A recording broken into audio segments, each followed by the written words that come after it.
Bismillahirrahmanirrahim. Selamat pagi. Assalamualaikum warahmatullahi wabarakatuh. Nama saya Nurul Kamuriasi. Saya dari program studi Rekayasa Kriptografi dari bidang minat Rekayasa Perangkat Lunak Kriptografi Politeknik Siber dan Sandi Negara. Sebagai salah satu fungsional dosen, saya memiliki kewajiban yaitu pengajaran. Dan video ini dibuat sebagai persyaratan pengajuan sertifikasi dosen tahun 2024, yaitu pernyataan diri dosen dalam unjuk kerja Tridharma Perguruan Tinggi atau PDD UKT PT, khususnya pada aspek pengajaran. Pada semester ini, saya mengampu 3 mata kuliah, dan salah satunya adalah mata kuliah Statistika Dasar di tingkat 1. Statistika Dasar ini terdiri dari 3 SKS, di mana terdiri dari 2 SKS teori dan 1 SKS praktik. Jumlah pertemuannya adalah sebanyak 14 pertemuan di luar UTS dan juga UAS. Statistika dasar adalah mata kuliah yang memperkenalkan konsep statistika berupa tipe data, peluang, distribusi peluang, statistika deskriptif, yaitu penyajian data berupa histogram, box plot, dan juga lain-lain. Dan juga statistika inferensia yang berupa pendugaan parameter, pengujian, hipotesis, analisis regresi, dan juga analisis data kategorik.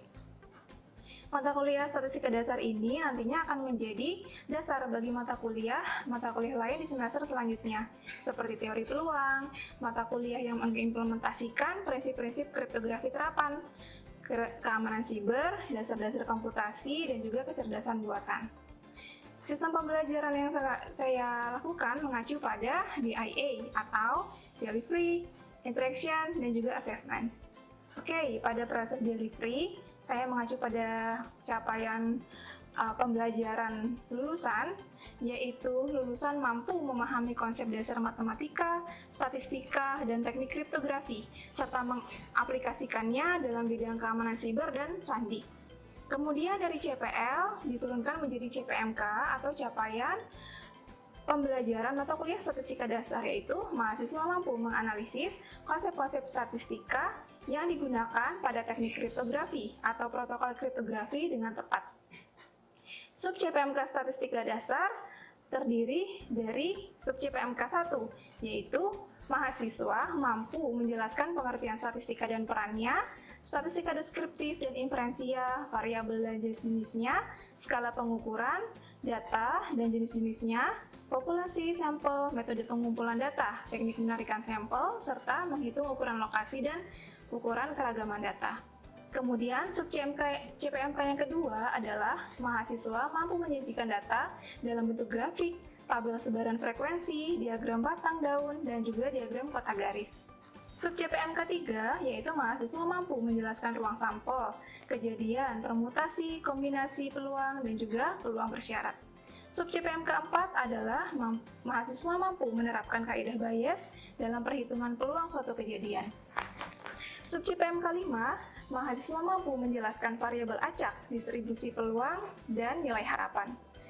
Sub CPMK 6, mahasiswa mampu menghitung peluang dari distribusi variabel acak diskrit dan variabel acak kontinu, mean, dan variansi dari suatu variabel acak. Sub CPMK 7, mahasiswa mampu menelaah distribusi peluang diskrit, yaitu distribusi binomial, multinomial, hipergeometrik, dan Poisson, serta distribusi peluang kontinu, yaitu distribusi uniform kontinu dan juga normal.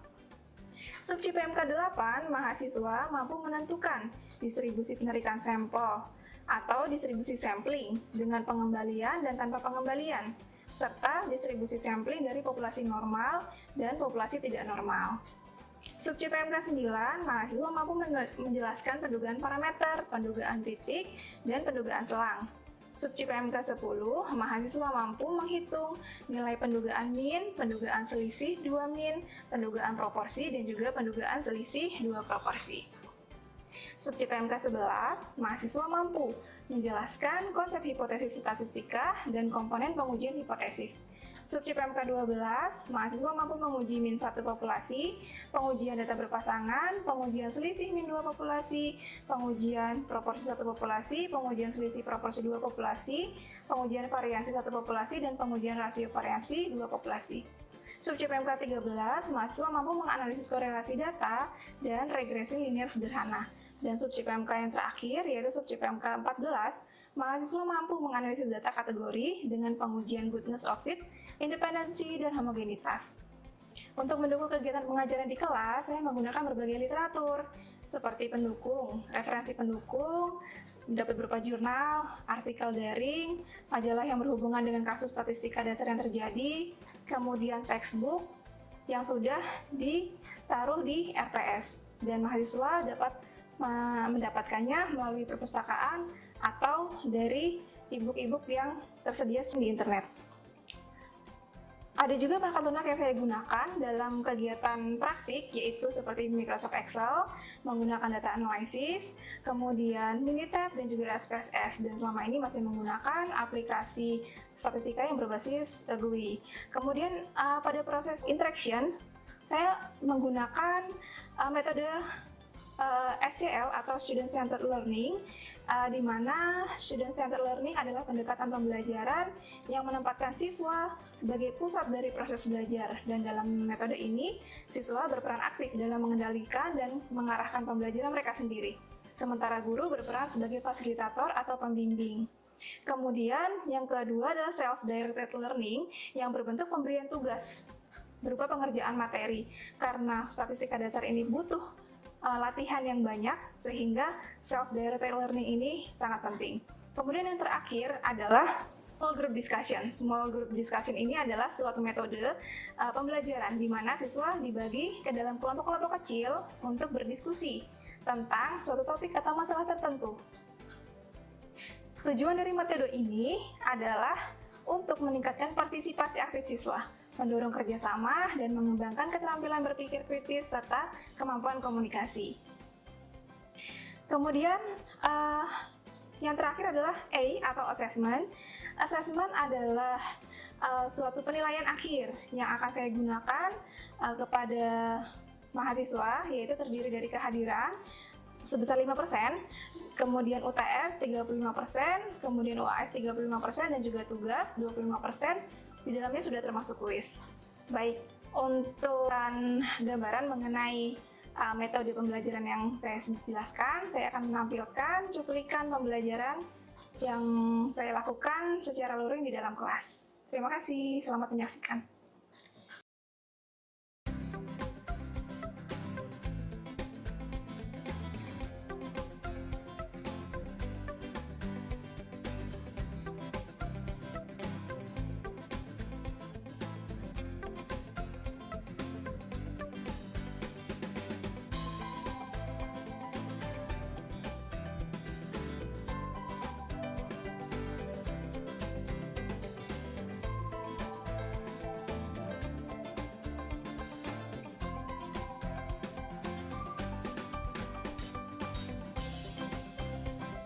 Kalian duduk siap, gerak.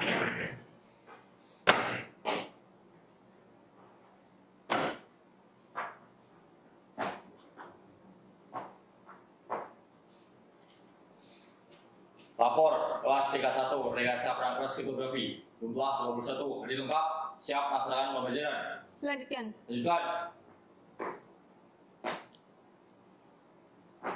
Mengawali pembelajaran, berdoa, mulai.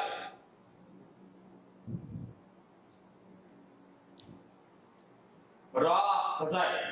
Istirahat, di tempat, gerak. Selamat pagi. Selamat pagi.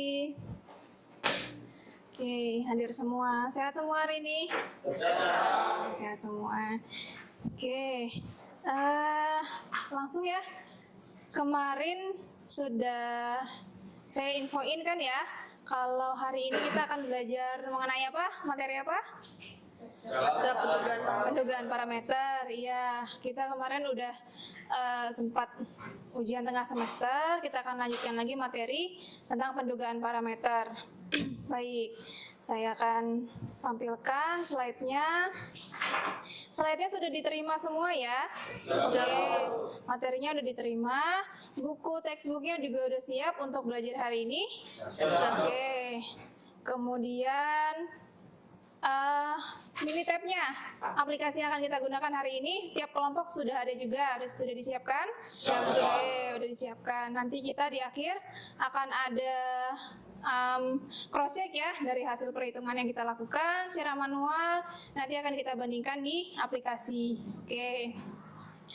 Langsung kita masuk ke materi tentang pendugaan parameter. Jadi materi hari ini akan dibagi menjadi 2 pertemuan karena materinya lumayan banyak. Pendugaan parameter. Pendugaan parameter ini kita masuk ke ini ya. Setelah UTS kita udah masuk ke materi statistika inferensia. Kemarin kita sebelum UTS materinya statistika deskriptif ya. Statistika deskriptif, kemudian peluang begitu. Oke, masih ingat statistika inferensia itu apa? Ada yang mau menjawab? Siap. Oke, silakan Vina. Siap terdiri pertama Vina Satya mohon izin untuk menjawab, Bu. Ayo, berdiri boleh berdiri. Terima kasih, Bu. Nah, Siap, statistika inferensia adalah cabang dari statistika yang berfokus pada penarikan kesimpulan tentang populasi berdasarkan data sampel, Bu. oke, benar. Yang lain? Benar? Sepakat? Oke, terima kasih Vina. Silakan duduk. Terima kasih. Oke.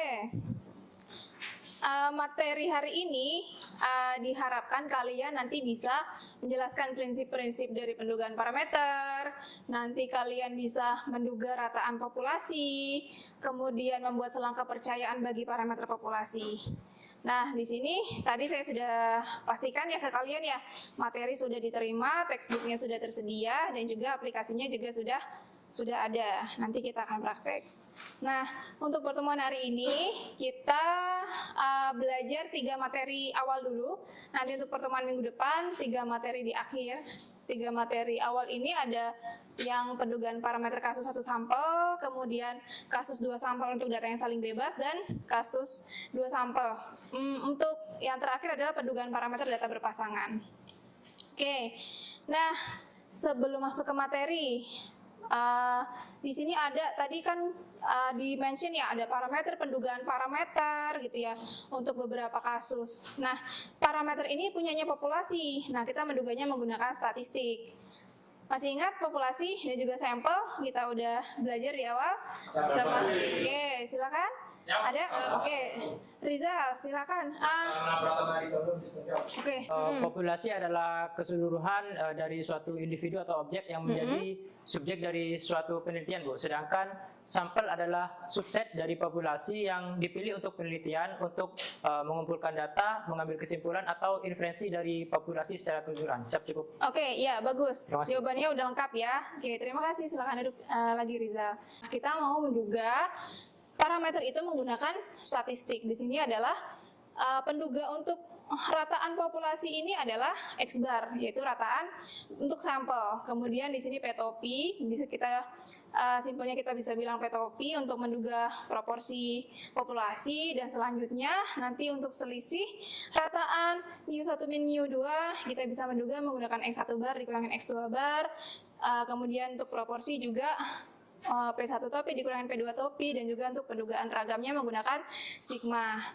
Nah, alasan kita menggunakan statistik gitu ya, kita mau mengefisiensikan atau menghemat. Kita kan pasti kalau misalnya mengambil data, kita memperhitungkan biaya, sumber dayanya gitu kan ya, waktunya juga gitu. Nah, makanya kita melakukan pendugaan. Pertemuan hari ini kan pendugaan parameter ya. Yang namanya parameter itu ada kita akan menduga rentang nilai. Contohnya seperti ini. Kita mau menduga populasinya di sini nih ya. Menduganya selang nilai, bukan titik, karena pendugaan titik itu tidak selalu tepat. Makanya kita menduga selangnya. Jadi kita berharap bahwa di antara selang itu nilainya benar seperti itu. Oke, sebelum kita masuk ke materinya, di sini saya memberikan implementasi dari pendugaan parameter. Contohnya yang pertama, quick count. Yang kemarin ya, quick count Pilpres yang baru aja kita sudah lewati. Kalian kemarin menjadi pemilih juga? Siap. Oke. Nah, banyak artikelnya, beritanya di internet mengenai quick count, hasil quick count. Kalau kita UTS kemarin sudah mempelajari cara mereka mengambil sampelnya seperti apa, mulai dari simple random sampling, stratified, dan sebagainya, cluster sampling gitu ya. Nah, kalau sekarang kita pengen tahu pendugaan parameternya. Nah, kemarin beberapa lembaga survei pasti berbeda hasilnya ya, tergantung mereka memakai selang kepercayaan 99% kah, 95% kah, margin of error-nya juga berapa persen, 5%, 1%. Kalian juga pasti udah familiar kan sama margin of error kan dari quick count ya.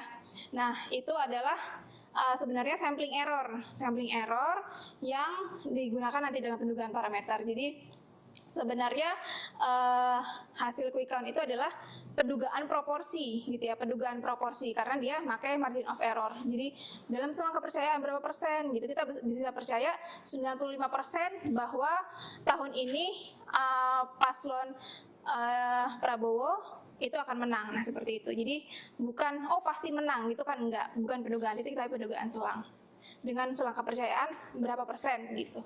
Oke, contoh yang selanjutnya adalah di sini ada dari WWF Worldwide Fund. Jadi ini adalah yayasan dari luar negeri ya, yayasan luar negeri.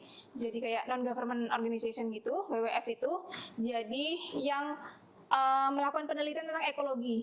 Dia bilangnya di sini hiu dan pari, shark and race yang ada di Indonesia, tapi kita menggunakan selang.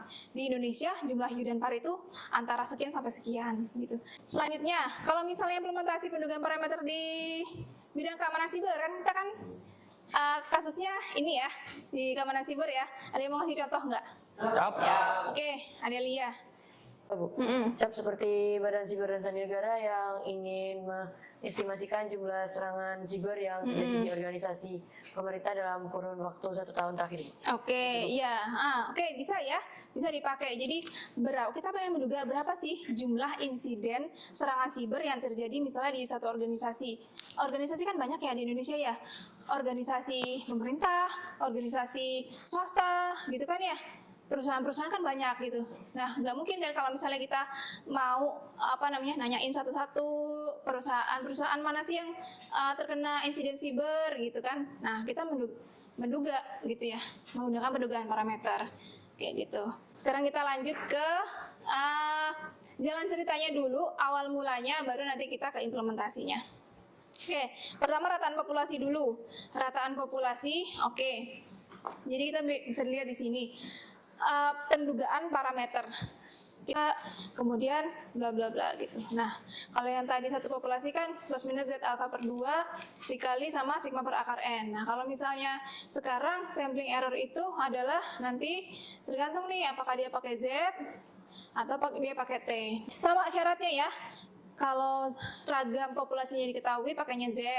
Kalau misalnya ragam populasinya tidak diketahui pakainya T. Kalau N-nya lebih dari sama dengan 30 pakainya pakai Z, benar. Kalau kurang dari 30 pakainya pakai T. Nah, sampling error ini adalah kalau di sini berarti plus ya, kalau ke kanan plus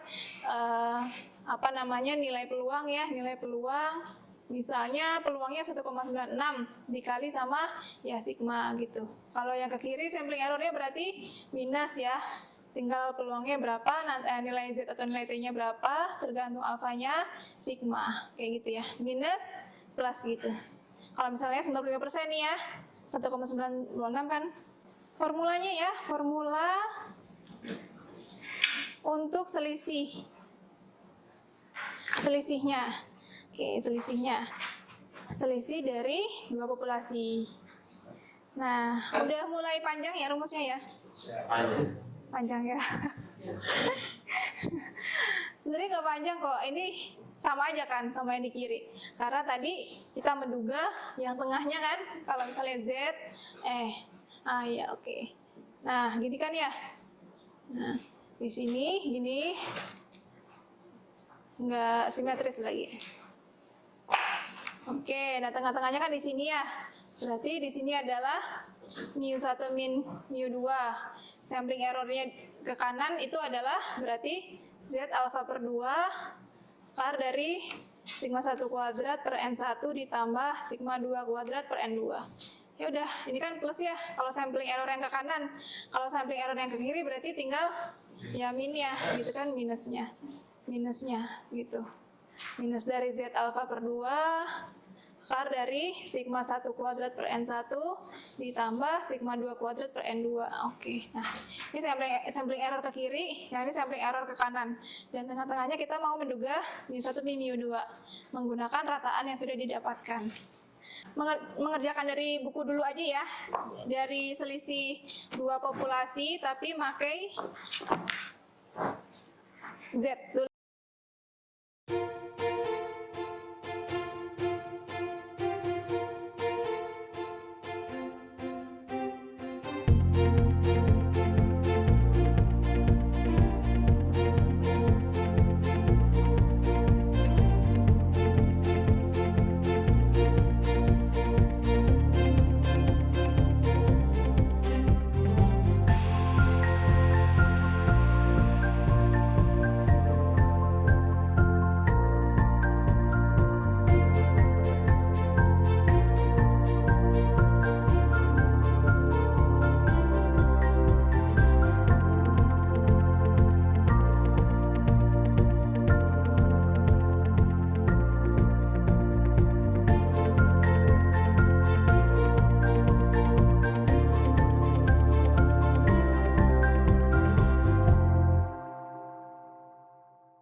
Contoh yang pertama itu kita pakai yang Z kan ya, pakai distribusi Z.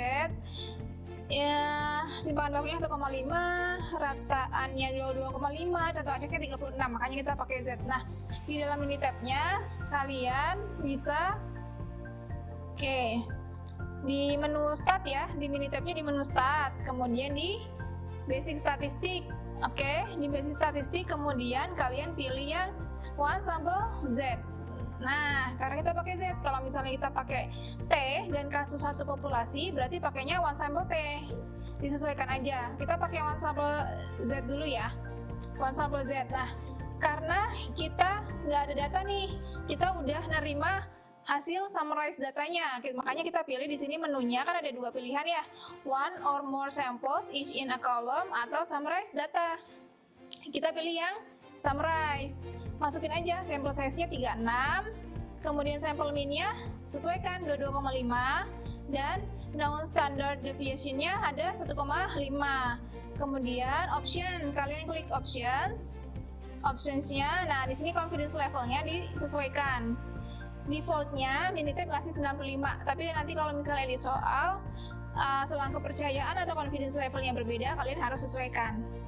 Oke, sekarang udah alternatif hipotesisnya diabaikan aja dulu, nanti kita akan belajar lebih lanjut di pertemuan pengujian hipotesis ya. Tinggal di oke.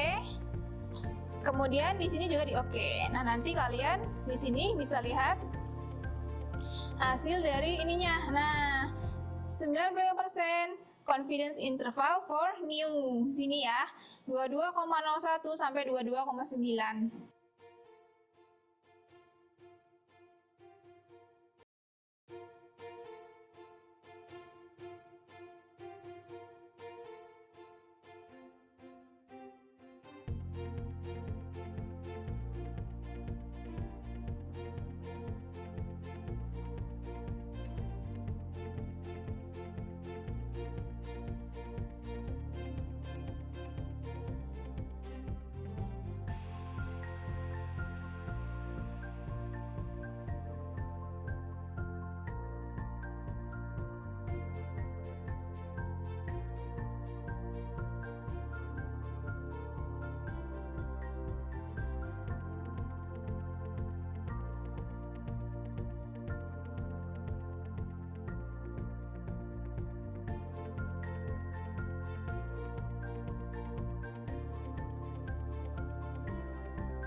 kumpulan materinya kita sudah belajar tadi pendugaan parameter satu populasi dan juga selisih dua populasi, dan juga kita sudah meng-cross-check nih ke aplikasi Minitab ya, bahwa yang kita hitung sudah benar seperti itu, dan bagaimana caranya untuk dapat menarik kesimpulan ya.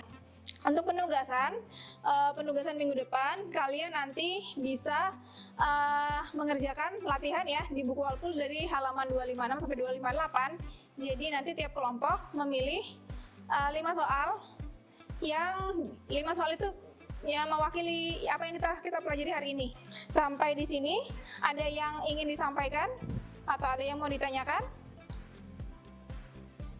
Oke, sudah aman semuanya? Oke, cukup. Baik, terima kasih. Kalau gitu, materi hari ini saya cukupkan. Jangan lupa tugasnya. Kemarin UTS-nya kan sudah dibagikan. Nah, nanti UTS itu akan penilaiannya di akhir sebesar 35% ya. 35% UTS, UAS-nya 35%, kemudian penugasan 25%, dan kehadiran 5%. Saya akhiri. Selamat siang. Assalamualaikum warahmatullahi wabarakatuh.